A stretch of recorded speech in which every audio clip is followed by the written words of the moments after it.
Конституциялық реформа жөнінде маселе көптен бері қойылып келе жатат.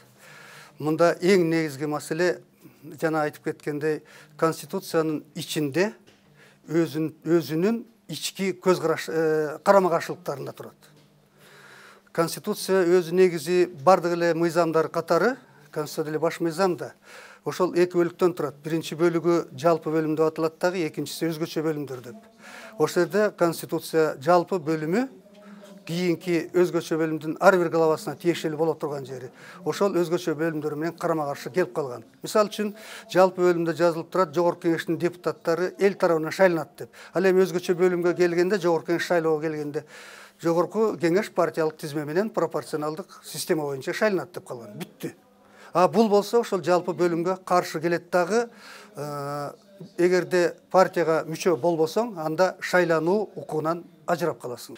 Биз айтып атабыз, бул азыркы Конституцияны жөн эле толуктоолор менен оңдоп коюуга болбойт деп. Биз бул Конституцияны түп тамырынан бери оңдошубуз керек. Кейс айтат, бул президенттик башкарууга өтүш керек, парламенттик башкарууга өтүш керек дейт. Азыркы аракеттеги Конституцияда же президенттик башкаруу жок. Президент жалпы ел тарабынан шайланат, а бирок ал эч нерсеге жооп бербейт. Анткени себеби ал саясий жоопкерчилиги жок, экинчи жолу шайлоого барбайт. Кылмыш жоопкерчилиги жок, анткени себеби ал эчтекеге жооп бербейт. Ошол убакта ал чечет баарын тең. Ал эми өкмөт болсо, парламенттик башкарууга өткөн болсок, чыныгы анда жеңген партиянын жетекчиси же коалиция түзгөн партиянын жетекчиси өкмөттүн башчысы болуп, ал саясий дагы, укуктук дагы жоопкерчиликти мойнуна алыш керек эле. Бизде андай болбой атпайбы?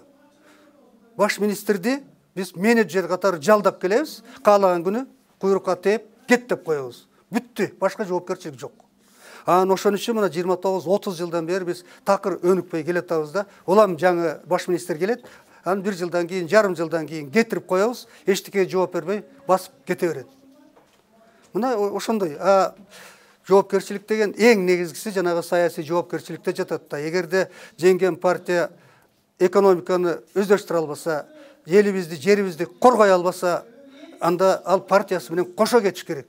Парламенттен дагы и өкмөттөн дагы.